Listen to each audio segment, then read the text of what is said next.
सो दोस्तों welcome to money stocks. तो इस वीडियो के अंदर हम लोग बात करने वाले हैं मल्टीपल स्टॉक्स के बारे में।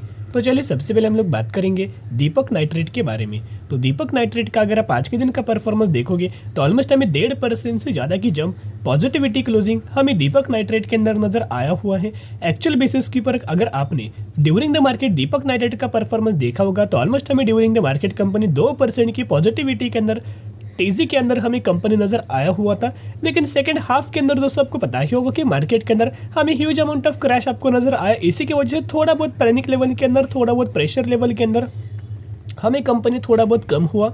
लेकिन जो फाइनल जो क्लोजिंग हुआ है 1.74% की पॉजिटिविटी के अंदर क्लोज हो चुका है। आप सभी को पता होगा केमिकल सेक्टर वाली कंपनीज के अंदर पहले बिल्कुल भी कोई मोमेंटम जनरेट नहीं हो रहा था, लेकिन कल के दिन आपने अगर अपने केमिकल सेक्टर वाली कंपनीज के अंदर परफॉर्मेंस देखा होगा, दीपक नाइट्रेट हो या फिर दूसरी और बहुत सारी कंपनीज नजर आया हुआ है। कल से ह्यूज अमाउंट ऑफ रैली हमें केमिकल सेक्टर वाली कंपनीज के अंदर नजर आया हुआ है एंड स्पेशली दीपक नाइट्रेट के अंदर तो ह्यूज अमाउंट ऑफ तेजी नजर आ रही है। और वही अगर आप दीपक नाइट्रेट का पिछले 5 दिनों को दोस्तों अगर आप परफॉर्मेंस देखोगे तो ऑलमोस्ट हमें 10% की रैली पिछले 5 दिनों के अंदर दीपक नाइट्रेट के अंदर नजर आ चुकी है। अभी देखिएगा कंपनी दोस्तों फंडामेंटली बहुत ज्यादा स्ट्रॉन्ग है। अगर आपने दीपक नाइट्रेट के दोस्तों पैरामीटर्स अगर आप देखोगे, जो ईयर बेसिस वाला सेगमेंट है, अच्छे खासे गेन हमें दीपक नाइट्रेट के अंदर नजर आया हुआ है। अगर आप मार्च 2022 से लेके 23 का कंपेयर करेंगे, 20 से लेके 21 का कंपेयर करेंगे, 21 से लेके 22 का कंपेयर करेंगे तो अच्छे खासे बेसिस के ऊपर इनके रिजल्ट्स के अंदर दोस्तों जंप नजर आया हुआ है एंड फंडामेंटली कंपनी बहुत ज्यादा स्ट्रॉन्ग है। जिसका अगर आप लंबे समय के लिए दोस्तों परफॉर्मेंस देखोगे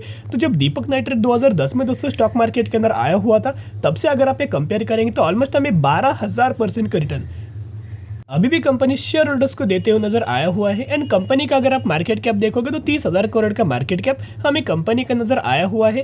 तो कोई परेशान होने की जरूरत नहीं, क्योंकि ये कंपनी दोस्तों लार्ज कैप कैटेगरी से बिलोंग करता है और जितना ज़्यादा लार्ज कैप कैटेगरी वाली कंपनीज को अपने पोर्टफोलियो के अंदर ऐड करेंगे उतना दोस्तों आपका पोर्टफोलियो सेफ रहेगा और उसके अंदर आपको आने वाले फ्यूचर में कंसिस्टेंटली ग्रोथ आपको नजर आ जाए। तो जो हमें लगातार दोस्तों कंपनी के अंदर पहले बिल्कुल भी आपको तेजी नजर नहीं आई थी, लेकिन बीच में दोस्तों जो करंटली आपको जो तेजी नजर आया हुआ है, क्योंकि मैंने पहले भी आपके साथ शेयर किया था, अगर सिर्फ हमें केमिकल सेक्टर के अंदर दीपक नाइट्रेट कंपनी के ही अंदर दोस्तों अगर आपको प्रॉब्लम अगर होता तो हम लोग इस कंपनी से एग्जिट करने का दोस्तों सोच सकते थे। लेकिन ये प्रॉब्लम सिर्फ और सिर्फ दीपक नाइट्रेट का नहीं था, पूरे केमिकल सेक्टर के अंदर दोस्तों हमें प्रॉब्लम नजर आया हुआ था। उसके अंदर हमें कोई मोमेंटम जनरेट नहीं हो रहा था। इसी की वजह दोस्तों अगर आप देखोगे तो मैक्सिमम पूरा जो केमिकल सेक्टर वाले स्टॉक्स है उनके अंदर कोई हमें मोमेंटम जनरेट नहीं हो रहा था।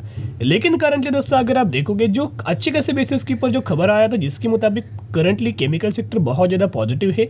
एज वेल दोस्तों अगर आप इनका टारगेट देखोगे तो बड़े बड़े एनालिस्ट के द्वारा, ब्रोकरेज फर्म के द्वारा हमें टारगेट दिया गया है 2365 से लेकर 2470 रुपीज़ के आसपास हमें टारगेट दीपक नाइट्रेट इस कंपनी के अंदर दोस्तों दिया गया है, जो कि करंट प्राइस के हिसाब से अगर आप कंपेयर करेंगे तो अच्छे खासे बेसिस के ऊपर, शॉर्ट टर्म बेसिस के ऊपर टारगेट हमें दीपक नाइट्रेट के अंदर दिया गया है। लेकिन दोस्तों अगर आप निवेश करना चाहते हो दीपक नाइट्रेट इस कंपनी के अंदर तो आपको भी अलर्ट शेयर करना चाहूंगा, शॉर्ट टर्म बेसिस के ऊपर निवेश मत करना, क्योंकि शॉर्ट टर्म बेसिस के ऊपर कंपनी के अंदर आपको वॉलेटिल हमें परफॉर्मेंस रह सकता है। लेकिन जितना लंबा होल्ड करेंगे 5 साल, 10 साल, 15 साल, 20 साल, उतना ही कंपनी आने वाले सालों में मल्टीबैग रिटर्न्स आपको प्रोवाइड करते हुए नजर आ सकते हैं। तो चलिए अभी हम बात करेंगे आईएक्स के बारे में। तो अगर आप आईएक्स का आज के दिन का परफॉर्मेंस देखोगे तो ऑलमोस्ट हमें 0.5% की जंप हमें आईएक्स इस कंपनी के अंदर नजर आया हुआ है।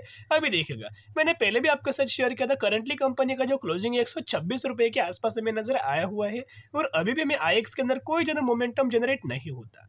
लेकिन मैंने पहले भी आपके साथ बहुत बार शेयर किया हो, अभी भी मुझे बहुत सारे लोगों को कमेंट्स आते हैं कि सर जी कुछ आईएक्स कंपनी के बारे में बताइए, कुछ हमें रिव्यू दीजिएगा या फिर कुछ हमें प्रिडिक्शन देना कि कब इसका प्राइसिंग 150 रुपए के आसपास जाएगा, कब 160 रुपए के आसपास जाएगा, कब 170 रुपए के आसपास जाएगा। क्योंकि हमने इस कंपनी को बहुत ज्यादा हायर प्राइस रेंज के अंदर बाय किया था। जब कंपनी अपना लगातार हाई के ऊपर हाई कंपनी रजिस्टर कर रहा था, हमने तेजी के पीछे ऐड किया था।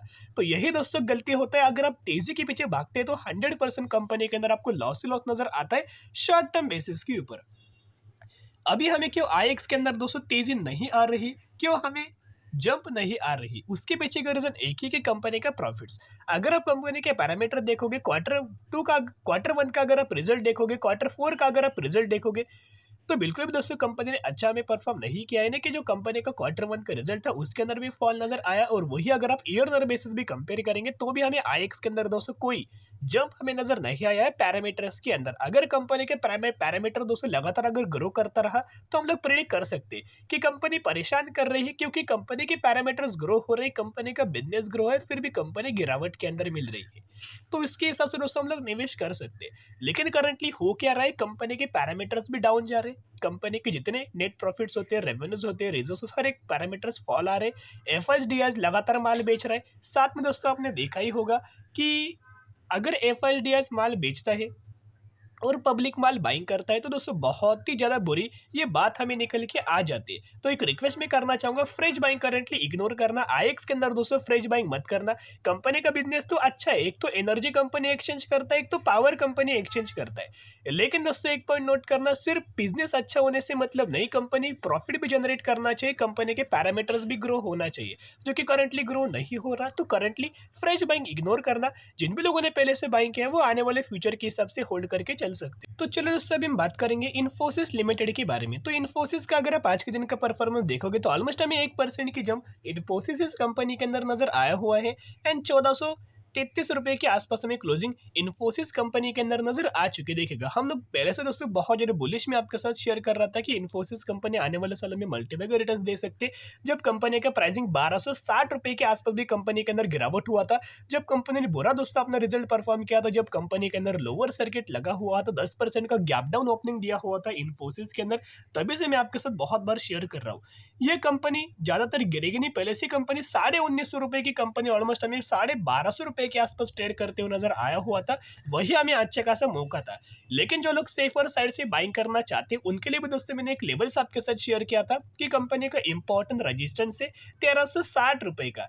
एक बार ये कंपनी लेवल्स के ऊपर लगातार दोस्तों अगर ट्रेड करती है, होल्ड करती है, अच्छे खासे बेसिस के ऊपर कंसोलिडेट करती है, तो ऊपर बहुत अच्छा खासा शॉर्ट टर्म बेसिस के ऊपर टारगेट जो कि एक्सपर्ट के द्वारा भी दिया गया है, ब्रोकरेज फर्म के द्वारा भी दिया गया है, और वही टारगेट वही लेवल्स मैंने आपके साथ टेक्निकल चार्ट पैटर्न्स के ऊपर भी शेयर किया था। लेवल्स क्या था, 1600 रुपए का लेवल्स। ये टारगेट है कंपनी का, बहुत ही जल्दी कंपनी ये टारगेट्स हमें अचीव कर सकती। अगर आप दोस्तों टेक्निकल चार्ट पैटर्न्स के अंदर अगर आप देखोगे तो यहाँ मैंने वो लेवल्स आपके साथ ओपन किया हुआ है। ये एक लेवल जो मैंने आपके साथ शेयर किया था 1360 रुपए का, इसी के ऊपर कंपनी ने ब्रेकआउट दिया था। उसी वक्त हमने बात किया था, कंपनी ने होल्ड भी किया, रिटेस्ट भी किया, और फिर कंपनी के अंदर जंप आया। फिर एक और बार मैंने लेवल्स आपके साथ शेयर किया कि जब भी कंपनी 1412 रुपए के आसपास आपको ऊपर निकलेगी, उसके बाद अच्छे खासी रैली हमें इन्फोसिस कंपनी के अंदर नजर आएगा। फाइनली कंपनी इसके ऊपर दोस्तों निकल चुका है, यहाँ आप देख सकते हो अभी कंपनी के अंदर रैली नजर आ सकते हैं। लेकिन अगर ग्लोबल मार्केट सपोर्ट करेगा, आईटी सेक्टर को सपोर्ट करेगा, इंडियन स्टॉक मार्केट सपोर्ट करेगा, तो ही ये पॉसिबल हो पाएगा। लेकिन अगर इंडियन स्टॉक मार्केट के अंदर दोस्तों अगर गिरावट नजर आता है तो कोई भी कंपनी हो, कौन से भी सेक्टर से बिलोंग करती हो, उन कंपनीज के अंदर गिरावट आना दोस्तों पॉसिबल है। लेकिन अगर मार्केट दोस्तों सपोर्ट करते हैं तो अच्छे खासे रैली हमें इन्फोसिस के अंदर आ सकता है। बड़े बड़े टारगेट्स, पहला तो 1600 रुपए का टारगेट एंड दूसरा हमें 1950 रुपए का टारगेट अचीव हो सकती है। क्योंकि अगर आप इन्फोसिस के अंदर हर एक दिन अगर आप इनका डिलीवरी बेस पैटर्न देखोगे या फिर वॉल्यूम्स अगर आप देखोगे तो ऑलमोस्ट हमें आज के दिन 34 लाख के आसपास वॉल्यूम जनरेट हुआ, एस्टरडे 33 लाख, लेकिन 77% की डिलीवरीज। फिर पिछले एक हफ्ते का एवरेज देखोगे 70% डिलीवरीज, एंड पिछले एक महीने का भी एवरेज देखोगे तो ऑलमोस्ट हमें 70% की डिलीवरीज इन्फोसिस के अंदर नजर आया हुआ है। एक पॉइंट ऑब्जर्व करने मैंने पहले भी शेयर किया था, जितना हमें इन्फोसिस गिरता है उतना ज्यादा डिलीवरीज हम इन्फोसिस के अंदर नजर आता है, उतना ज्यादा खरीदारी हम इन्फोसिस के अंदर और ज्यादा बढ़ता हुआ नजर आ जाता है। और अगर आप इन्फोसिस के अंदर दोस्तों आज के दिन अगर आप देखोगे तो जो आज के दिन हमें इन्फोसिस के अंदर डिलीवरीज नजर आए 71% की डिलीवरीज नजर आया हुआ है। कहीं ना कहीं इन्फोसिस के सीईओ के द्वारा भी हमें स्टेटमेंट दिया गया था कि Q1 रिजल्ट्स के अंदर तो हमने बुरा परफॉर्म किया है, हमने अच्छा परफॉर्म नहीं किया, लेकिन हमारा result as compare to Q1 Q2 के अंदर बहुत अच्छा खासा इंप्रूव हो सकता है। और अगर ये रिजल्ट इंप्रूव हुआ तो हमें अच्छे खासे बेसिस के ऊपर ग्रोथ आने वाले फ्यूचर में नजर आ सकता है। साथ में कंपनी के अंदर एक प्लस पॉइंट है कि कंपनी ने एआई के अंदर भी $2 बिलियन का इन्वेस्टमेंट किया हुआ है। साथ में गूगल एंड माइक्रोसॉफ्ट जैसे कंपनीज के अंदर भी पार्टनरशिप किया हुआ है, जिसके बेनिफिट इन्फोसिस को लॉन्ग टर्म बेसिस के ऊपर नजर आ सकता है। जिसके मुताबिक buy on day strategy apply करके इन्फोसिस जैसे फंडामेंटल स्ट्रॉन्ग कंपनी को लंबे समय के लिए होल्ड करना, क्योंकि म्यूचुअल फंड्स के द्वारा भी ह्यूज अमाउंट ऑफ बाइंग खरीदारी इन्फोसिस कंपनी के अंदर नजर आया हुआ है। तो चलिए भी हम बात करेंगे मध्य भारत एग्रो प्रोडक्ट लिमिटेड के बारे में, जो कि 630 रुपए के आसपास ट्रेड कर रही। मैक्सिमम के अंदर कंपनी ने 4100% का रिटर्न डिलीवर करते हुए नजर आया हुआ है शेयर होल्डर्स के लिए। लिए। लेकिन आज के दिन की वो कंपनी के अंदर लगातार तेजी आ रही है, क्योंकि कंपनी ने 1:1 रेशियो के अंदर बोनस का अनाउंसमेंट किया हुआ है। तो अगर आपके पास इस कंपनी के 10 शेयर होंगे तो 10 के बदले 10 आपको कंपनी के अंदर बोनस शेयर मिलने वाला है। तो स्टडी करना, एनालिसिस करना, उसके बाद निवेश करने की कोशिश कर सकते हो। तो चलो दोस्तों, आज के लिए इतना ही। अगर आपको वीडियो पसंद है, जरूर वीडियो को लाइक एंड चैनल को सब्सक्राइब कर सकते हो। फिर मिलेंगे, बाय।